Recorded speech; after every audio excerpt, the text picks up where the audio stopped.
Yes, brother. Good evening, doctor. I have been coming regularly to your Peace TV conferences for last so many years.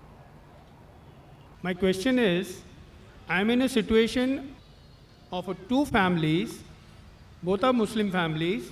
I know the boy, I know the girl, the families. I have been the media coordinator of those boy and girl, and they are going to get married. So can a non-Muslim be a witness of the agreeing family and the boy and girl to the nikah? Brother asked a very good question. That he has two friends, both are Muslims, one from the girl's side, one from the boy's side. He's the mediator, he knows both of them and he got them together. Can he be a witness to the marriage of? As they are telling me to be the witness. As that time to be the witness. Can you be? You can be under one condition only. Condition is applied. If you bear witness that there is no God but Allah and Prophet Muhammad is a messenger, you can even be a witness to the nikah. Thank you. Hope that answers the question. Thank you. Brother, this question is from a non-Muslim sister. She is present in the audience, but for security reasons, she will not like to come on the microphone. I'll be reading a question.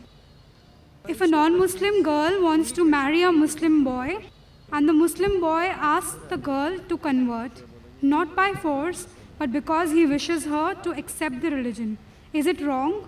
Meaning, is it wrong on the part of the boy to ask to convert? Secondly, if a non-Muslim girl marries a Muslim boy without converting, but still follows the Islamic religion as it is supposed to be followed, is it wrong on the part of the girl to follow the religion but without converting? Her name is Khushbu. She's a teacher by profession. Sister asked the question, there's a non-Muslim had to ask a question, that can a non-Muslim girl, if he wants to marry a Muslim boy and the Muslim boy requests her to accept Islam, is it right?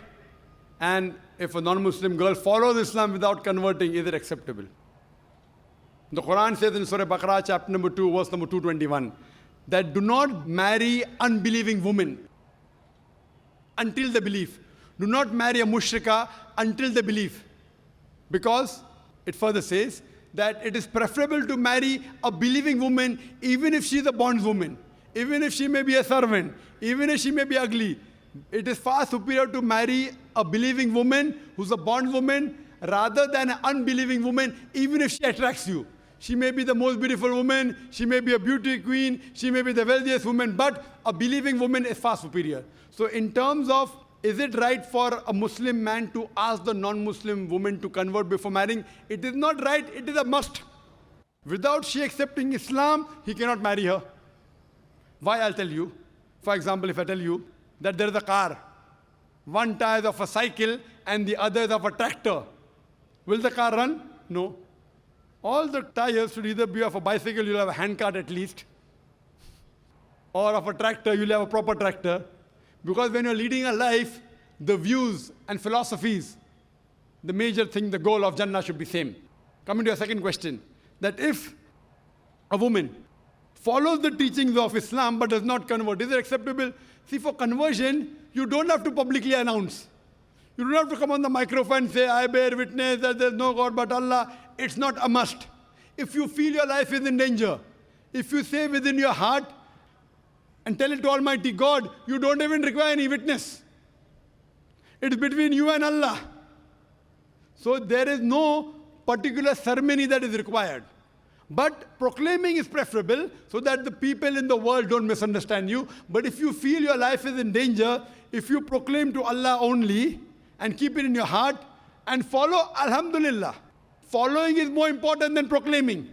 It is preferable for the lady not to mention but yet follow Islam than to mention she has converted and not follow Islam.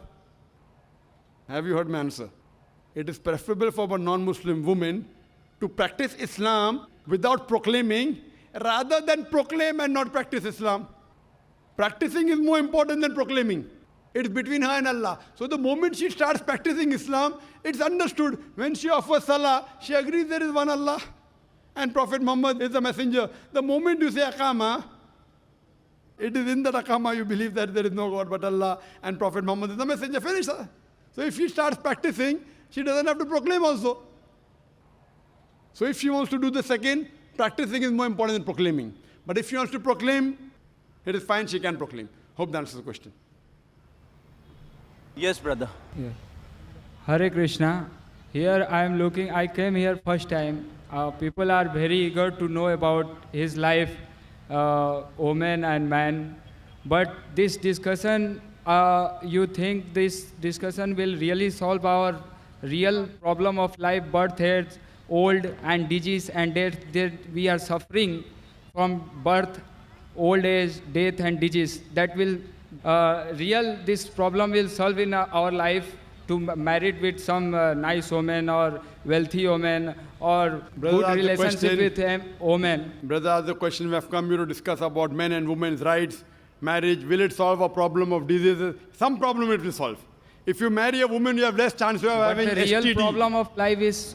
Brother, you asked the question, let me give the reply. You asked the question, we are discussing here about men and women and life and marrying. Will it solve the problem of diseases, etc.? Brother, are you listening to me? You are looking and listening here. Very good. So it will solve some of your problem of disease. If you marry a woman you like, inshallah you won't go to outside. So less chance of having STD, sexually transmitted diseases, less chance of having AIDS. So if you marry correctly, it will solve some of your problems of disease, not all. Fine. But this session is talking about women's rights. So we have different lectures and different sessions talking about different solutions for humanity. Today is the solution for the women's rights. You come for my last lecture, purpose of life. That will get a real solution to life. So I've kept that in waiting, final round. The best is always last, correct? This is my first talk.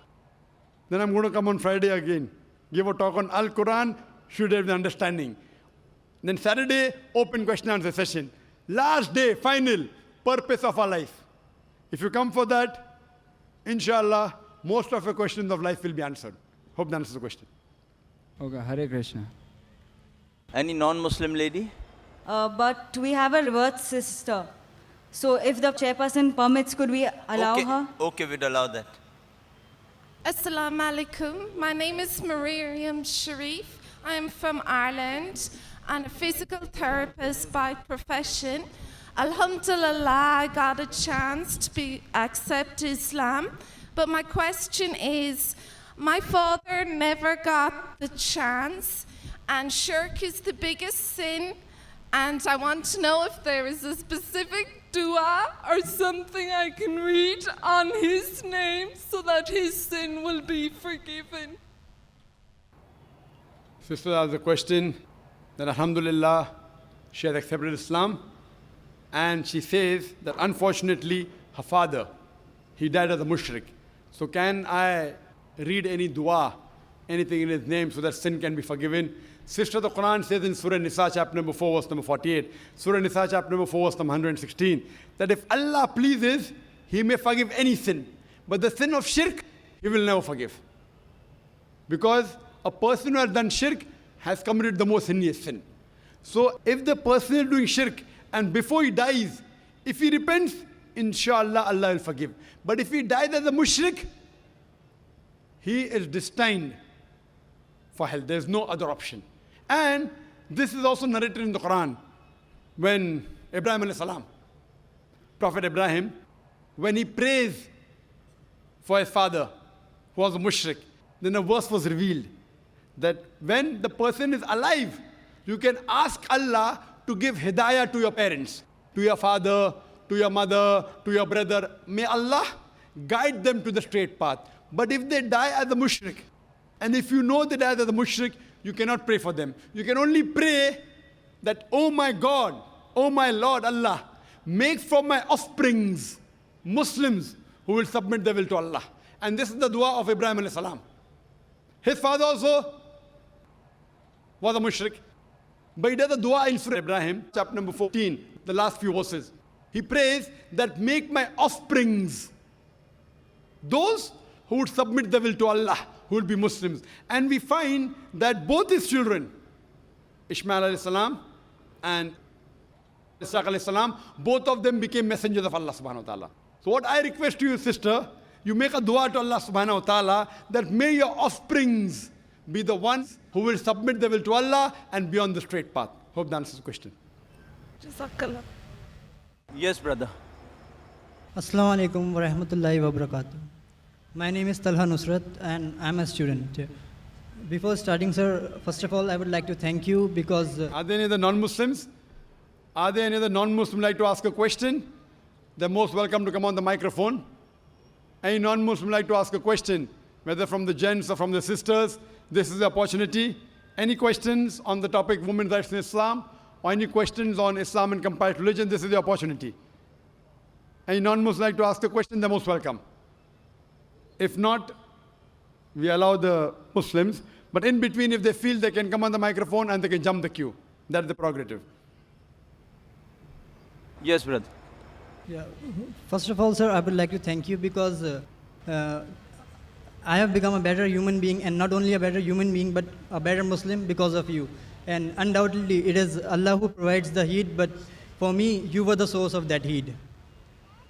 And my question is that I have read in glorious Qur'an that in previous time, during the time of Prophet Muhammad sallallahu alaihi wasallam, men were allowed to keep female slaves, and they were allowed to have that intimate relationships with them without the nikah. And the offsprings were also considered to be legitimate. So, I mean, wasn't it any kind of degradation of the honor of the women? And were women allowed to do that, or this privilege was only confined to men? Brother asked a question that at the time of the Prophet, there were women who were slave women, and you were allowed to have sex with them even without marrying. So why was it allowed? What is the privilege? And is the vice versa permitted or not? There are many verses in the Quran which say that you can have sex with whom those are your wife and what your right hand possesses.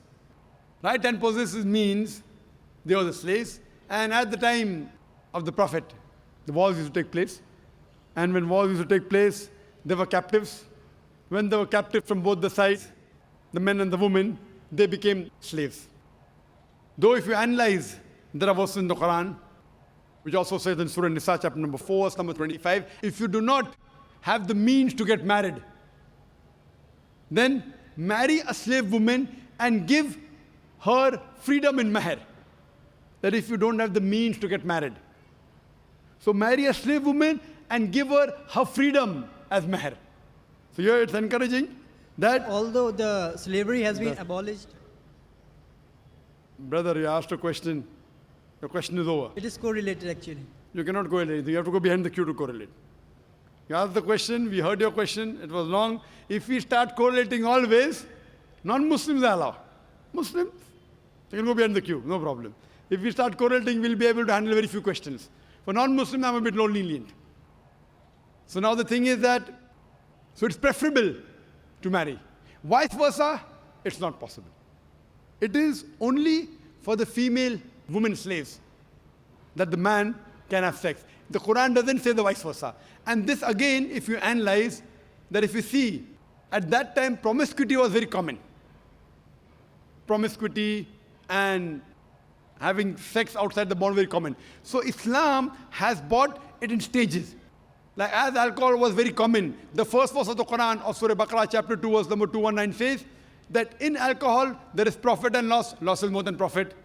The next verse was revealed in Surah Nisa chapter 4 verse 43 that do not pray with your mind befogged. Means when you're praying, don't have intoxicants. Finally the ban came in Surah Ma'idah chapter 5 verse number 90 that alcohol is banned. So here, first Almighty God, Allah subhanahu wa ta'ala prohibits any other sex. Only two people allowed. Your wives and that which your right hand possesses. Now in this age, we don't have, any wars. It may take place. People say that the Quran talks about slavery. Is it justified? I said, yes, why not? You know why? Because today we know that internationally slavery has been banned. But do you know what's happening in Guantanamo Bay? Due to the laws of UN resolution, how they treat the prisoners of war. If you compare that with the Islamic law is far superior to what's happening in Guantanamo Bay. And after a few days, we have a speaker coming by the name of James E. He's a Chinese. and he was put in Guantanamo Bay. He will give you a story, so do attend that talk. So if you see what is done in Guantanamo Bay, and the way the prisoners of war are ill-treated, they're imprisoned. In the Islamic law, the slave is free to move around. Imagine, prisoner of war, but free to move around. Great. Major thing, you're giving them a place to walk. They can go to the market, they cannot run away. But if they run, what are you going to do? You'll have to catch up with them. But imagine a prisoner of war is not chained. In the normal prisoner of war, you have prison camps with electric wires, they can't go out. All sorts of nonsense goes there, All sorts of sexual abuse goes there. Do you know that? What nonsense goes? So the Islamic law, even if I agree, how they treat the slave is far superior than the UN Charter. Far superior than Guantanamo Bay. But in Islam, Islam disagrees with having sex outside the marital bonds. So just as a restriction, it was permitted that time, what your right hand possesses. But preferable is, as it goes further, that give their freedom in mahr and have sex with them, that's preferable. Hope that answers the question. Thank you, sir. Yes, brother. My name is Anand. By profession, I am an interior designer. I want to ask, can a Muslim girl marry a non-Muslim boy? The brother asked the question that can a Muslim girl marry a non-Muslim boy? As I said that a Muslim boy cannot marry a non-Muslim girl until she believes. The same verse I quoted, Surah Baqarah chapter 2, verse number 221 says, do not marry a non-believing woman until she believes. A believing woman who's a bondswoman is far superior to a non-believing woman, even if she allows you. The same verse continues, do not marry a non-believing man, a mushrik man, until he believes. A believing man, even if he's a slave man, a bondsman, is far superior to a mushrik man, an unbelieving man, even if he allows you. He may be the most handsome man in the world, he may be the wealthiest man in the world, but a believing man is far superior than an unbelieving man. So even the vice versa is the same, that a Muslim woman cannot marry a non-Muslim man until he believes. Once he accepts Islam, then very well she can marry him. The same example of a car, that all the four tires should be same, one of a bicycle and the other of a truck, it will not work. Because the life partners, if you really love your wife, you'd want her to go to Jannah. If the Muslim woman loves the husband, she would want the husband to go to Jannah. This life is temporary. So imagine you marry someone and you know that spouse is going to go to hell. So what's the use? So first you get confirmation that he becomes a Muslim. He agrees there's one God and the final messenger is Prophet Muhammad. Then there are chances that both will have the best of this world and the hereafter. Hope that answers the question. Anyone on the sister's mic? Yes, brother. Hello, good evening, sir. I'm Sadia Akram. I'm a first-year student of Business Management Studies. My question is that you said that Muslim girls are prohibited the professions of acting, modeling, and dancing. Does the same apply for men, Muslim men? The sister asked the question that I said that profession which exhibit the body, like dancing, like modeling, film acting, is it prohibited for men also? In these cases of film acting, modeling, if it goes against the Qur'an and Sharia, it is prohibited. For example, a Muslim man, models for some suit. As long as there's nothing haram in that ad, it's permitted. If something haram, if he models for black dog, whiskey, or champagne or alcohol, it's haram. Similarly, if he's acting, if in acting he's showing that he's a non-Muslim, doing idol worship, it is haram. Many of the Muslim actors, they behave like non-Muslim and they do shirk. Haram. Let him be anyone. Let him be the best actor in the world. His acting will take him to Jahannam. His acting will take him to Jahannam. But he's acting and doing a good role, not running after women, running around trees. If all this nonsense is the hijab is broken, it's haram. Otherwise, simple thing, without any haram activity, not breaking the hijab, following the Qur'an and Sunnah, making films which are Islamic, which will get a person closer towards Jannah, towards Allah subhanahu wa ta'ala, it's perfectly fine. So as long as what they are doing, acting and modeling, if it comes within the purview of the Islamic Sharia, it's permitted, otherwise it's haram. Hope that answers the question. Thank you, sir. Yes, brother. Assalamu alaikum. My question is, now the age of combined study. So is it permitted to study in field of medical? Because for women, so because most of 99% is we face non-mahram. Brother has a question that is co-education permitted, especially in medical colleges, correct? If a woman wants to become a doctor and there is no single-sex medical college, is it permitted? If the cause is there, the Islamic Sharia says, let a small loss take place to prevent a big loss. So now that lady, if she goes in a co-ed college of medicine and there's no single-sex college, it will be difficult for her to maintain a hijab, but she can. She can, not that she can't. You know, she'll have to maintain a hijab. In medical colleges, the atmosphere is the worst. I've been to a medical college. MashaAllah, Allah saved me. Otherwise, medical college atmosphere is the worst in terms of breaking the hijab. Worst. And it's only Allah subhanahu wa ta'ala, MashaAllah, who can save you. Otherwise, the medical colleges, you know, the girls and the boys, they have groups, they have to examine the patient, they stay overnight. It's very dangerous.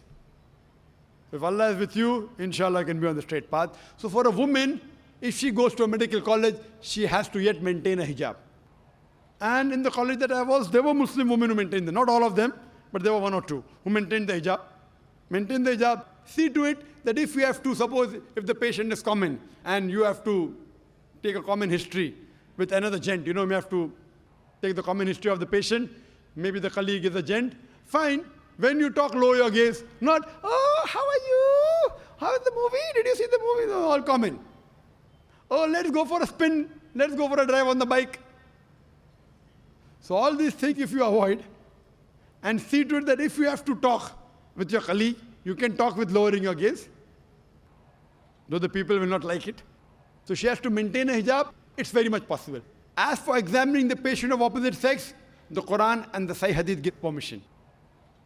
Why? Because you're treating the patient. So doctor can see the opposite sex if required. Best is same sex, same doctor. Best. But you don't have it everywhere.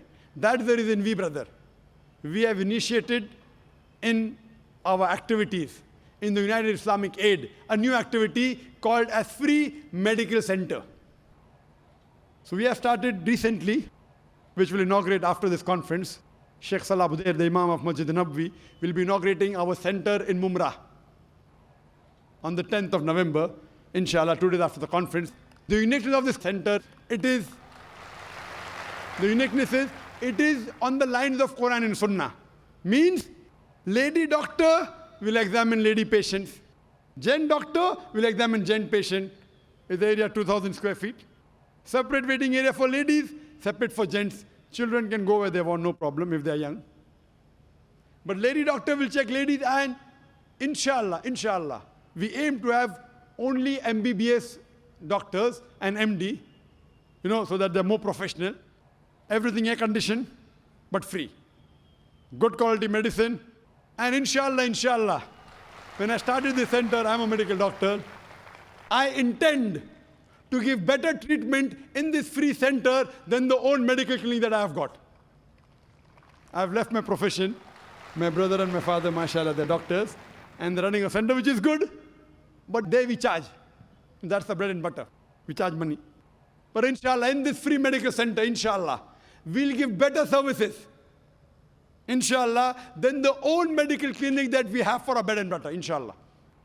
Fully air conditioned, inshallah. Good waiting room. Hygienic, but free. Those who can't afford it, free. Anyone can come, even Muslims and non-Muslims can come. And in the waiting room, we won't have Stardust magazine, we won't have Filfare magazine, we'll have Islamic books. We'll have Islamic satellite channels. People have, you go to a high caliber doctor, Film Fair magazine, Stardust. So besides them getting cured by the diseases, inshallah, even the iman will get cured. Who is Shafi? It's Allah who cures. So what we believe, that if you want to do medicine, if there's no single-sex college, you can, but you have to maintain your hijab, become a doctor so that more hijab can be maintained. Once that lady doctor becomes, Muslimah becomes a doctor, she will allow many other women to follow the hijab. Hope that answers the question. We'll allow only 2 more questions, one on that mic and the last question from this mic. And we have only 5 minutes left for Dr. Zakir to answer those. Yes, brother. Assalamu alaikum. I am rewarded. My name is Abdullah Sheikh. Before it was a Shushan Kumar Mandal. I am from Panvel. But there is one question regarding Allahu Akbar, which I am always, I have read the Qur'an and I came to know that there is a Jannat, which I am trying to go Jannat directly. For that I have to follow the Hadith and Qur'an. But when I have read the Hadith and Qur'an, I came to know that I have to follow total Sunnat, which Sunnat has tried to put me down because of my mother. And my mother asked me to remove my beard, my cap, and all Sunnat. She wants me to be like an Indian guy. She says me, you have to pray Allah in your heart, not by Salah. And this always Hindu, always try to put me like this. You do what? What we say? Shall I have to do like this, or I have to leave the house, or I have to stay other? MashaAllah. Brother asked a very good question. Allah gave him hidayah. He became a Muslim. He realized that following Quran and Sunnah will give him to Jannah. When he read the Hadith, he followed the Sunnah. He wore a cap, he covered his hair, he sported a beard. But his mother says, remove the beard, remove the cap. What should I do? The verses I quoted of Surah Luqman, chapter number 31, verse number 14, that we have enjoined on the human beings to be kind to the parents. In travail upon travail did the mother bore them, but in pain did she give birth. Immediately next verse says, Surah Luqman, chapter 31, verse number 15, but if your parents force you to worship somebody besides Allah, of which you have no knowledge, then do not obey them. Yet live with them with love and compassion. The same message repeated in Surah An-Kabut, chapter number 29, verse number 8. We have enjoined on the human beings to be kind to the parents. But if the parents force them to do something, worship someone besides Allah, of whom they have no knowledge, then don't obey them, but yet live with them with love and compassion. What we realize from Quran and say Hadith, that you have to love your parents, you have to respect them, you have to obey them. But if they tell you something against Allah and His Messenger, that's the only time you can disobey them. But yet love them. So if they tell you to remove the beard, you tell, my dear mother, our beloved Prophet said, it's mentioned in Sahih Bukhari, volume number 7, in the book of death, Hadith number 780, that do the opposite of what the pagans do, trim your mustaches and grow the beard. I am following my messenger. And that same messenger said, paradise lies beneath your feet. So if I remove the beard, even my paradise beneath your feet will go. Mother, I love you. Mother, I care for you. Mother, I respect you. That same prophet said that the person that deserves the best love and compassion is your mother. After that, do your mother. After that, do your mother. So if I stop obeying him, I will have to stop respecting you also. Mother, I love you. I respect you. I obey you. As long as you don't go against the person who's taking you to Jannah. That's the prophet. So depending how you speak, what you do, if you were not obedient to your mother before accepting Islam, maybe she told you, okay, wear a blue color shirt. Mother, I don't like blue color. Moment you became a Muslim, mother, I will wear a blue color. What happened to my son? Before he became a Muslim, he used to disobey me. Now he's obeying me. So whatever your mother told you before you became a Muslim, which you never used to follow, the moment you become a Muslim, start following as long as it doesn't go against Allah and His Rasul. You should find a change. Start loving her more. You have to respect her. Suppose she goes to the temple, doing shirk is haram. But the moment she comes out of the temple, it becomes your duty that you take her back home. Because you love her, because you respect her. Even though she is a non-Muslim, yet your paradise lies beneath the feet of your mother. Your mother may not be in paradise, but Your paradise yet lies beneath the feet of a mother. Love her, respect her, obey her, until she does not go against Prophet and Rasul. See, there should be a change in your life, and she will respect you. She will also accept your religion. She will even accept the sayings of Prophet Muhammad. Hope that answers the question. Wa akhiru da'wana alhamdulillahi rabbil alamin. Sir, but there is one problem is that after she has converted into Islam, she accepted my Allah, but he is taking in the back of Allah, she is saying to me, you don't follow what the Huzur Sallallahu Alaihi Wasallam is giving you, the whole structures of the Islam, she is trying to stop. What shall I do? I should leave the house or I should stay away from my mother? Because you told me that in the feet of mother there is a Jannat. Time is running short. The time is running short. You have to follow, yet love her with compassion, because tell her that the Qur'an says Atiullah wa Atiur Rasul in Surah Nisa chapter number 4, verse number 59. So Qur'an says follow the messenger, therefore I am following the messenger. Not because somebody else is saying. So to follow the Qur'an, I have to follow the hadith. You love her, respect her. If she kicks you out of the house, stay out of the house, yet love her. Thank you, sir. Thank you. Jazakallah khair, brother. We thank all our audience who has so patiently and consistently been coming here and stayed so long. Inshallah, we hope to see you tomorrow morning for our other programs in the forthcoming days. Assalamu alaikum wa rahmatullahi wa barakatuh.